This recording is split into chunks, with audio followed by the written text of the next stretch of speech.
রামনগরের পালধুই অঞ্চলে ভোররাতে সরকারি জায়গা দখল, দুই পক্ষের বচসা। সকাল না হতেই দেখা গেল সরকারি জায়গা দখল করার উদ্দেশ্যে ঘর তৈরির কাজ চলছে রামনগর থানা এলাকার পালধুই পঞ্চায়েতের কলেজ মোড়ে।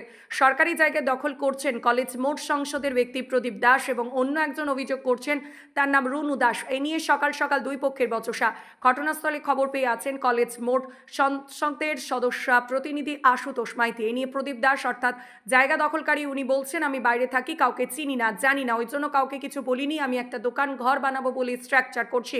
কিন্তু দেখা যাচ্ছে একটি দোকান ঘর নয়, একটা বাড়ি বানানোর পরিকল্পনার কাজ শুরু করেছে প্রদীপ দাস। প্রদীপ দাস বলছেন, আমি এখানে থাকি না, বাইরে থাকি, কিন্তু ভোরবেলা থেকে বাড়ির কাজ শুরু করেছেন। অর্থাৎ তিনি সবকিছু জেনে শুনে সরকারি জায়গা দখল করছেন। দোকান একটা করবো বলে, মানে একটা ঝুপড়িপালা মতন করবো বলে, মানে আপনি কলমের কোনো হচ্ছে না, সিঁড়ি একটা ইয়ে করে একটা ইটার পিলার করে নেবো। বাজে কথা আপনাকে বলবো না আমি, মানে স্যার আমার সামনে এটা দোকান, আমার রাইতি জায়গা, যাই হোক তার সামনে একটা চায়ের দোকান করবো বলে করেছি।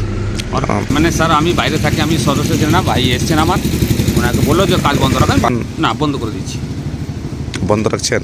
হ্যাঁ বন্ধ রাখছি, বন্ধ করে দিয়েছি, তোর বনা করে দিয়েছি।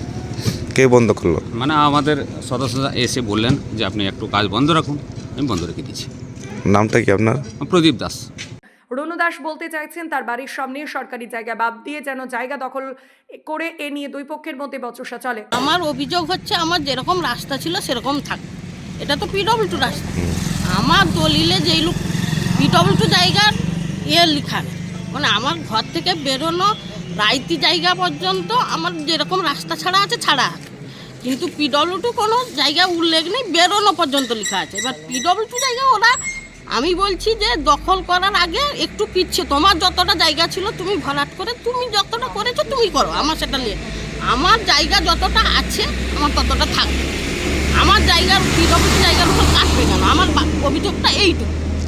ঘর তার জায়গায় সে ঘর করুক, সেটা আমার কোনো ইয়ে নেই, কিন্তু আমার পিডব্লিউ জায়গায় আমার যতটা রাস্তা ছিল ততটা ছেড়ে সে ঘর করুক, আমি করতে দিব না। আমার এ পাশের রাস্তায় আমি করতে দিব। নামটা আপনার? আমার নাম রুনু দাস। বাড়ি কোথায়? এইখানে এই মাধবপুরে এইখানে। খবর পেয়ে স্থানীয় সদস্য প্রতিনিধি আশুতোষ মাইতি ঘটনাস্থলে এসে দেখেন সরকারি জায়গা দখল চলছে। তিনি জানেন, এর বিষয়ে আমি কিছু জানি না, রাতের অন্ধকারে থাকা দখল করছে, আমি প্রশাসনকে জানিয়েছি, প্রশাসন ঘটনাস্থলে আসবে বলে জানিয়েছেন। মাধবপুর কলেজ বুথ, এটা কলেজ বুথের মধ্যে পড়ে পালধুই অঞ্চল। তো এই যে কনস্ট্রাকশনটা হচ্ছে এর বিষয়ে আমার কোনো নজির নেই। আর সকালে খবর পেলাম, এই স্থানীয় কিছু ব্যক্তি আমাকে ফোন করলো যে এখানে একটা জায়গা নিয়ে বচসা চলছে, ঘর তোলা নিয়ে। তো আমি সকালে ভোর যখন আসি দেখি এখানে কনস্ট্রাকশন চলছে। তো এই যিনি কনস্ট্রাকশন করছেন ওনার মালিক পক্ষ প্রদীপ দাস, ওনাকে জিজ্ঞাসা করলাম, উনি বললেন আমি বাইরে থাকি, আমি মূলত এখানে কাউকে চিনিও না, তো তাই আমি একটা দোকান ঘর করার জন্য করছি, খুঁটি পুঁতে দোকান ঘর করবো। তো আমি বললাম, দেখুন খুঁটি পুঁতে দোকান ঘর করতে গেলে আপনি তো কলমের স্ট্রাকচার করতে পারেন না, জায়গাটা যেহেতু পিডব্লিউডি জায়গা, আর যেহেতু এখন আমাদের নেত্রী যে বলেছেন যে পিডব্লিউ কনস্ট্রাকশনের উপরে এখন ঘর দুয়ার করা বর্তমান নিষিদ্ধ, কারণ যে পরিস্থিতি, যে আইনের যে রুল রেগুলেশন চলছে তার উপর দিয়ে সমস্ত কিছু নির্ভর করতে হয়।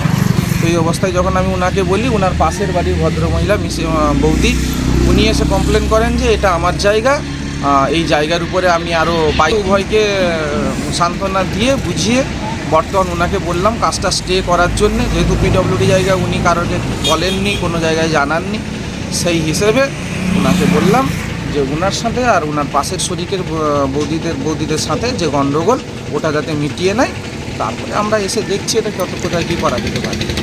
দেখুন, রাতের অন্ধকার কেটে যাওয়ার সাথে সাথে যদি দিনের আলো এসে পৌঁছানোর সাথে সাথে কেউ কোথাও কাজ শুরু করে দেয়, সেটা তো সবসময় আমাদের জানা সম্ভব হয়ে ওঠে না। তো আমাদের তো বিভিন্ন কাজ থাকে। তো এই সকালে ভোর হয়তো অনেকে এখনও ওঠেনি বিছানা ছেড়ে, তার আগেই উনি কাজ শুরু করে দিয়েছেন, কতটা কাজ হয়েছে আপনি দেখতে পাচ্ছেন। তো এটা যদি উনি না জানিয়ে করেন, সেটা তো আমাদের কিছু করার থাকে না। খবর পেয়ে আমরা দৌড়ে এসেছি, সরকারি সম্পত্তি যথাযথভাবে রক্ষা করার চেষ্টা করছি, করব। প্রশাসনকে জানিয়েছেন? হ্যাঁ, প্রশাসনকে কল করেছি, প্রশাসন বললো যে আমরা যাচ্ছি, ইতিমধ্যে গিয়ে ওটা ইনভেস্টিগেশন করব। নামটা আপনার? আশুতোষ মাইতি, সদস্যর প্রতিনিধি। রামনগর থেকে নিজস্ব প্রতিনিধি রিপোর্ট, ডিএন আপডেট।